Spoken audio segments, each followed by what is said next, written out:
and welcome to NHM Live, streaming straight from the Natural History Museum here in London. This is our last episode of the year. Whether you're watching from Periscope, Twitter, Facebook or YouTube, subscribe to keep up with the latest content that we post over here and keep up with the next show. But today we'll be having, as per usual, some experts joining me here in the sofa, and we're going to talk specimens and tales from the museum. We are going to explore behind the scenes. We are going to see if we can guess the mystery specimen, and we are going to tell some tales from the field. But before, let's talk about DIY in science. If you happen to have a jam jar, a torch and a big fidget sheet, you can make yourself a great light trap.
And you saw him working away building a light trap in the video, and I have him here with me today in the studio. Hello, Gavin. Hi, Christina. How are you feeling? Marvellous, thank you.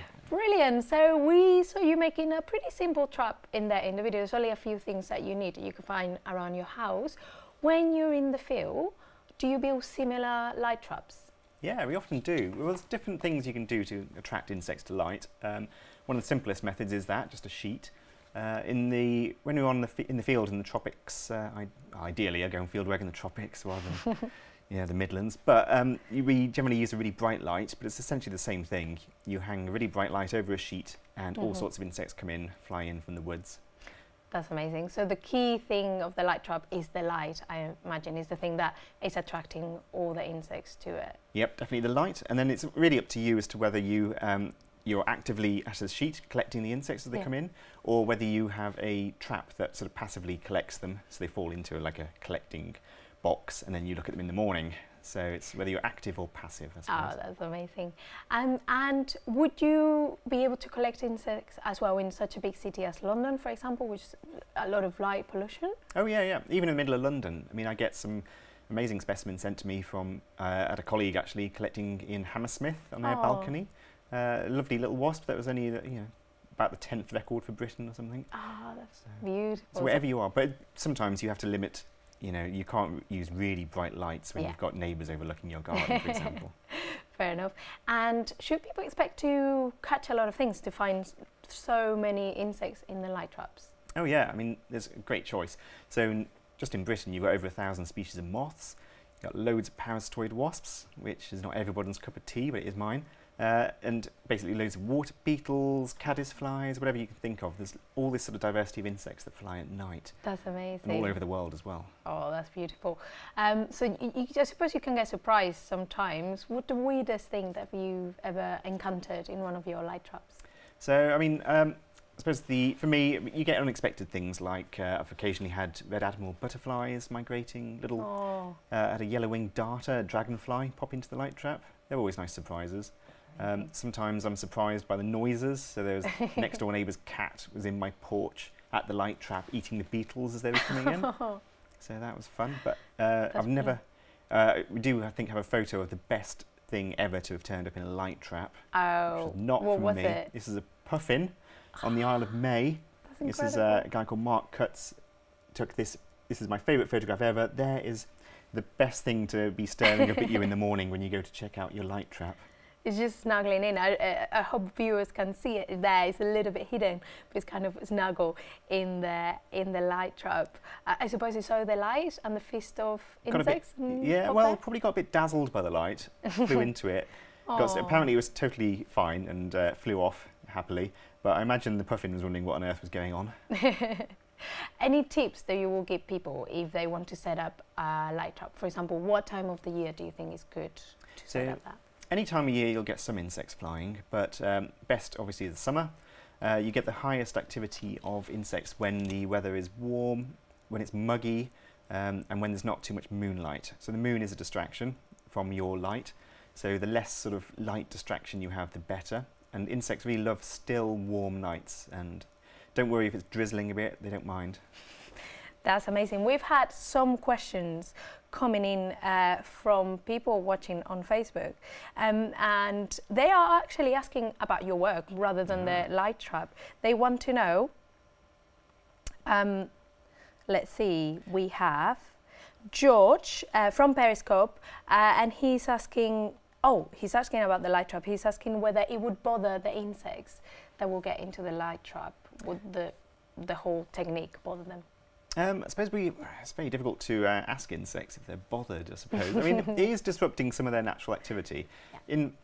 So in some ways, it's probably not too much of a hassle because they basically settle down after a while in egg boxes that you keep in the trap. And they nestle in the little holes in the egg boxes, and in the morning you release them, hopefully, well, you're supposed to release them somewhere nice and secluded where they're not going to be immediately eaten by robins. So you do have to have a bit of sort of care and consideration for your trapping. And it's often recommended that you don't try and light trap in the same place every night, because then some insects will keep coming back to the light, so give them a break. Yeah, so it's important to respect them a little bit. Yeah. That's amazing. And Lucy from Facebook, she is asking, do any of them give off bad smells? That's actually a good question. There's some very smelly insects you can get in light traps in Britain. Burying beetles are the worst. These sexton beetles, they really stink. And when I get them in a tube, I often have to then go and wash the tube later to get the stench away. And you get stink bugs, which, as in the video actually, there actually wasn't a stink bug, but some of the shield bugs produce a really nice little smell. Right, so they need to keep up and keep an eye out on the smells. Brilliant. So in case you are planning to build this light trap, you need to hone your identification skills. We have a mystery specimen for you to try and guess what it is.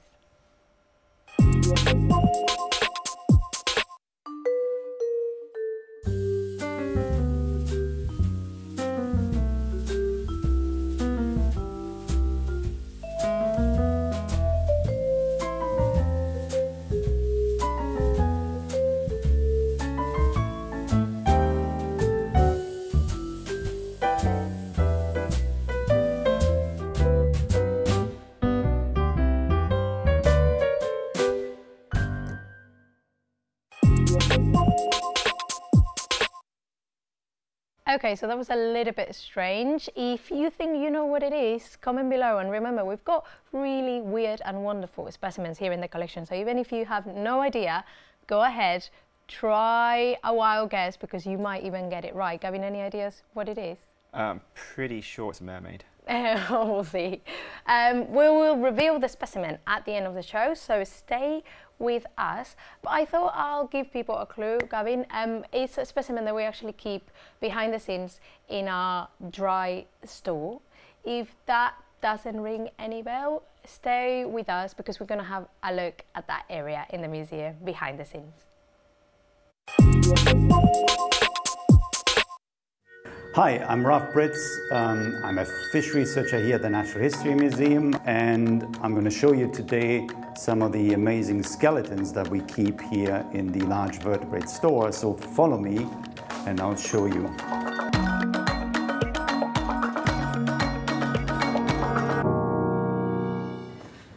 In these boxes are what we call sea moths. And when you first look at them, they don't really seem to look anything like a fish, but they are fishes. They have very large pectoral fins, which led to their name, sea moths. All 5 species of this family, the sea moths, is now threatened because they are harvested for the Chinese traditional medicine trade.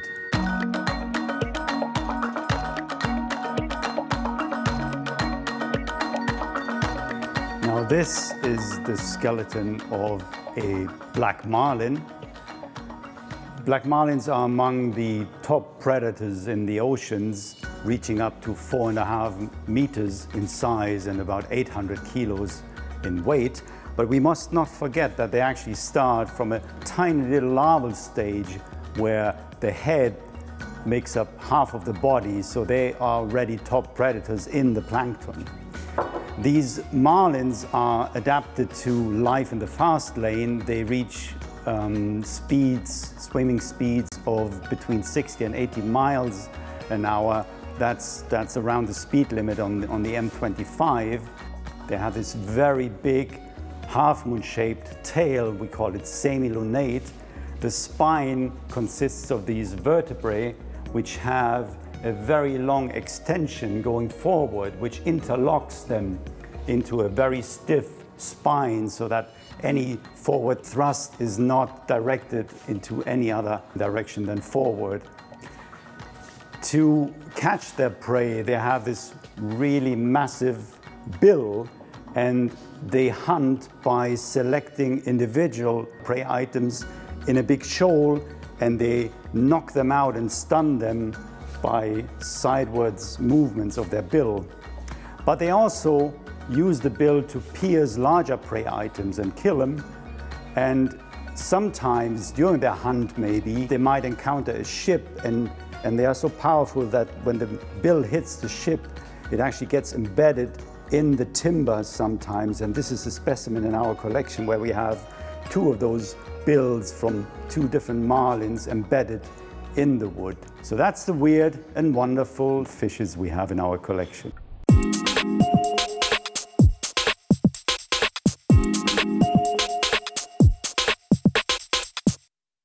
So he was so kind of showing us behind the scenes around the museum, and I brought him to the studio with us today. Thank you for joining us, Ralph. Hi, Christina. Nice How to are be you here. doing? I'm very well, thank you. Brilliant. So you've shown us an amazing space in the museum with incredible specimens. Do you remember the first time that you walked into that area? Oh, absolutely. That was in 2004 when I started my job here, and it looked very different then. It had much more the flair of the old museum, what people imagine a museum looks like. Lots of specimens stuffed on the shelves in corners, and now it's been refurbished and it looks much tidier now. Yeah. Much more organized. It does look tidy. And you showed us some fish specimens. That's your area of expertise. Right. But can we find any other specimens in that area of the museum? Oh yeah, absolutely. So that's the dry storeroom, as it's also called, and we keep all the dry specimens in there. So skeletons of fish, but also taxidermied fish specimens. And then we would have skeletons of amphibians, reptiles, and also the taxidermied ones. And then some skeletons of mammals overflow from the other mammal collection buildings. Yeah. And is that why it's called the dry store? Exactly, yeah, that's why. So only dry specimens? Yes, right. Would you have a taxidermy of fish these days? Probably not, unless you are short of preservatives to keep it in. Okay. Then you could still make a skin, because yeah, that's what people used to do in the 19th century, really, because that was a cheap and easy way to preserve a fish. Mm-hmm. That's a really good question. Thank you, Calvin. We had a look at some dried fish actually in there, the sea moths, and I've never seen them before in my life. Would there be something that get attracted by the light traps? That No, absolutely not. No, sea moths live in the sea. They might look like insects, but they're not. They're fish. And they crawl around on the sea floor on their little fins, and they have these big pectoral fins, which are reminiscent of the wings of moths. I think that's why they're called sea moths. But they're quite unusual creatures, very unfish-like, more like insects. Really. Right, so I don't expect to see any of those in your light traps, Calvin, I'm afraid. I won't pin them if I do find them. Take them to Ralph. And the marling, that is incredible, the size of it. And all the details of it. We have one in the museum, in the collections that people can actually visit. Is that a relative of the one, or is it a same specimen? Yeah, it's a closely related species, a blue marlin. So they're really closely related, the two of them, and that's a whole specimen. So everything's preserved in there, whereas the other one was just a skeleton. But we did need the skeleton. That's why it's been assembled into this nice articulated one, because we needed to decide where we're going to drill the holes to put the anchors in to attach these tethers to keep the marlin in the display tank in position. Right, and you'd use the skeleton to practice? No, to understand where the points are, where the most massive bones are that we can drill through. Yeah. It is a huge specimen, and you've shown us the tiny larvae. Yes. Yeah. How long does it take it to go from that tiny infant to the huge 4 meter, 6 meter Yeah, adult? we don't really know, but it's definitely several decades that they need to grow to that size. But they're quite fast growing, and being a top predator already in the plankton when they start, you know, they might grow really, really fast. When they're that little, they also eat other animals. They can probably eat fish larvae of half or almost their own size. Wow, that must be really, really scary. What is your favorite animal of that area? If you have to pick one, would it be one of the ones that you've shown us, or would you have a different one? It's really difficult, very difficult, because there are so many, and to me almost every fish has an interesting story to tell, and is interesting to me in a scientific way. So I wouldn't be able to pick a single one, no, I'm afraid. That's difficult. Ralph, we've got some questions for you coming from social media. We've got Orchid B from Periscope, and they're sticking on the smell topic. They're asking whether dried fish are smelly. Yes, of course they are. They smell like fish. But these have been preserved and treated with certain chemicals, so what you probably smell if you enter the room there is the smell of the chemicals, the preservatives. What sort of smells would you get in that room there? It smells a little like mothballs, I guess. To go back to the moths. Yeah. To look after the specimens. Yeah, exactly. They keep the pests out, yeah. Yeah, much of the museum smells of mothballs. That's Most right. of the entomology collections are naphthalene impregnated through the wood. I was going to ask you, do your collections smell, Gavin, because they're really different? You work with insects. Oh yeah, I mean, to be honest, they do smell of mothballs. We used to use the naphthalene to help keep pests at bay, but we don't use it anymore. But it's impregnated all the drawers. Some of the big beetles smell of it. It's always the beetles, it seems. Yeah, yeah. And there's always Just like beetles. So I've been in the field of people collecting beetles and, you know, dung traps to collect dung beetles. It can be a smelly enterprise. Both, that's incredible. Gavin, have you been in the dry store, or you working on a different area? You know, normally not step over there. I've had a little peek in the dry store to see some of the historic specimens and things like the big the sawtooth. Those big sawfish, they're big. That's right, yeah, they're rostrum, yeah. Yeah, the rostrum, that's it. I was very keen to see those. Oh, yeah. But it's not my territory at all. It's always so tempting to see some of those specimens in the museum. Oh, yeah. Yeah. It's full of wonders. Yeah, the museum is full of wonderful specimens.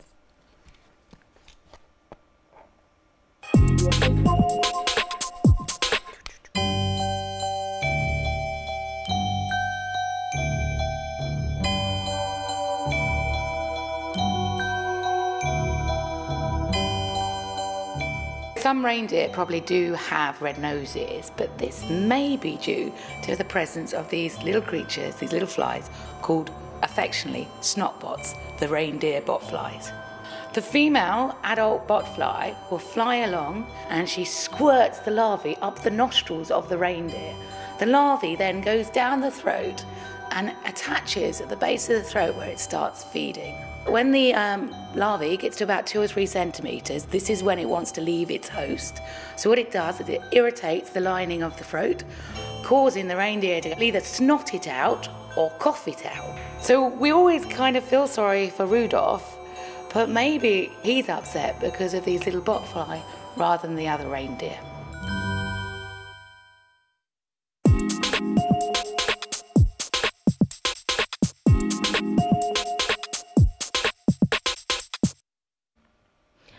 Well, I do feel a little bit sorry about Rudolph and any other reindeer with a botfly stuck in the nose, but that's the sort of thing that our scientists come across when they are out and about doing science in the field, and that's what we love, our tales from the field. I went to Panama to collect beetles, of course, and before you go on a field trip you have to fill out risk assessments, and it's very important for insurance purposes because if you get caught in the field, you break a leg and you have to be helicoptered out, they need to know where you are and what you're doing.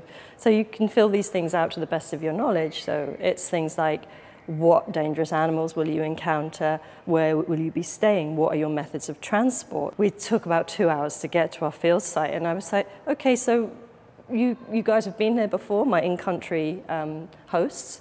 Oh, we met this guy on the track and he said he's got a farm and we could stay with him. I'm like, okay, so alarm bells start ringing. But thousands of miles from anywhere in primary rainforest, I'm in this beautiful environment, I'm happy to be there. We get to the farm and all the space that he has we were a big team, there was about 12 of us, was the chicken pen. It was covered in chicken poo. And also there were puppies. Now, on my risk assessment, I'm like, okay, tarantulas, snakes, scorpions, jaguars, these are the things that might get me. Unbeknownst to me, actually what got me was a puppy. And in the nighttime, I would be woken up by it trying to get into my tent, trying to get warm. So we had managed to pitch our tents in the chicken pen. It's quite a peculiar situation. And in the morning, usually, he'd have left a little present outside the tent. I trod in what can only be described as a Mr. Whippy as I exited my tent, and within the little gift was also a tapeworm rolling around. So that was pleasant.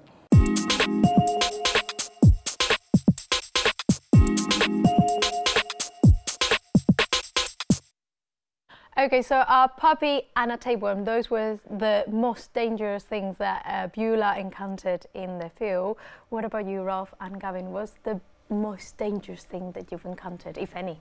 I don't do a lot of dangerous activities. I'm a big, I go collecting in really soft places, but I have camped on fieldwork in Chile on the flanks of a volcano, which the next year erupted, and it would have been pretty. We missed it by a mere year. Oh, one more year and you would have been evacuated. Yeah. The whole explosion. What about you, Ralph? Well, I haven't really encountered any dangerous situations, but some very strange ones. For example, we were in Myanmar one time trying to collect fish in a remote stream, and when you do that, you have to visit the nearest village and get permission from the village elders, and that usually involves a lot of sitting down, drinking tea and talking. And eventually we headed off towards the stream, but they led us through this very strange little forest. And we didn't realize that when we started to walk, we were knee-deep in mud. And in the end, we actually had to crawl on all our fours. And my colleagues lost their sandals, which we couldn't recover anymore in this deep mud. And I've never seen anything like it. But then when we arrived at the stream, we were fishing, and then our helper said, we need to head back now, it's getting dark. And then we were really frustrated, and it turns out that it just took us 10 minutes to head back down a very, very nice road. What a different way. So yeah, so I still don't know after all these years why they led us through we call it the magic mud, to this stream rather than going this easy way. Maybe it was an initiation. Or I hope there are like photos of this. No, there aren't. There aren't. We didn't dare take our cameras out. No, through the mud over there. We've got a few more questions. Sure. Actually, we've got one for you, Gavin. Lucy asks from Facebook, what age did you start trapping? Age? Probably when I was 15, which is many years ago. I can barely remember back then. So our viewers kind of start doing it quite early if they want to. Yeah, as a teenager. Something to do in the summer. And Tasha from Facebook, she's asking whether all those smells that we were talking about, can they be toxic to humans? Oh no, I don't think so. these smelly insects, it's just a sort of deterrent smell usually to stop you from wanting to pop it in your mouth. It's not really toxic. There are a few toxic insects, but nothing to worry about. Nothing to worry about. Brilliant. And Ralph, we've got a good question from Silvio Marco. He's asking whether you study the microplastics in the seas and how they are affecting fish. No, I don't. So I'm a taxonomist, systematist, and anatomist by training. So I look at the fishes, take them apart, look at their muscles and their bones, and try and understand how they develop. But no, I don't do microplastics. But other people in the museum here do. Right, you do more identification and looking at the specimens. Yeah, and understanding their anatomy. Right? Yeah. Yes. And I think that's what people need to find out what a mystery specimen is. And in fact, we had a lot of suggestions. A lot of people are suggesting that it might be some sort of big reptile. We have Anne and Chris on Facebook saying that it could be a crocodile. We also had elephants and rhinos. Apparently their skin is giving a good clue of that. We also have a taxidermy elephant, and also, I really like this one, a mutuba tree. So let's find out what a mystery specimen is.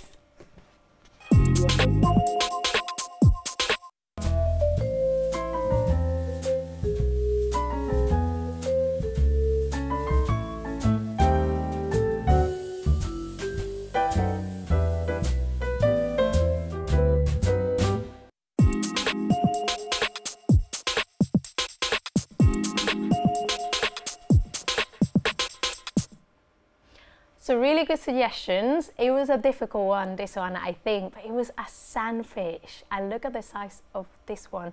Rolf, I think these are part of your expertise. Do they normally get that big? Oh yeah, so this is one of the medium-sized, slightly larger ocean sunfishes. They grow up to 3 meters in diameter and weigh up to 1.5 to 2 tons. They're really, really ocean giants. That's amazing. Do you think it was a good choice for the mystery specimen? Yes, absolutely, because that skin, you know, when when you've never seen an ocean sunfish before, it does remind you of an elephant or a rhino, absolutely, yeah. Brilliant. So well done for those who got it right. If you did, you got it. It was a sunfish, but thank you for trying as well. The suggestions were amazing. Gavin, do you think we could have a mystery specimen from your collection, maybe for future show? Oh, most of our specimens are still mysteries. We've got a lot of identifying to do. Okay, that's good. Brilliant. So I'm afraid we've reached the end of the show, but thank you so much for joining us today, everyone. Thank you so much for joining us. And please stay tuned for next year's first episode of NHM Live in January.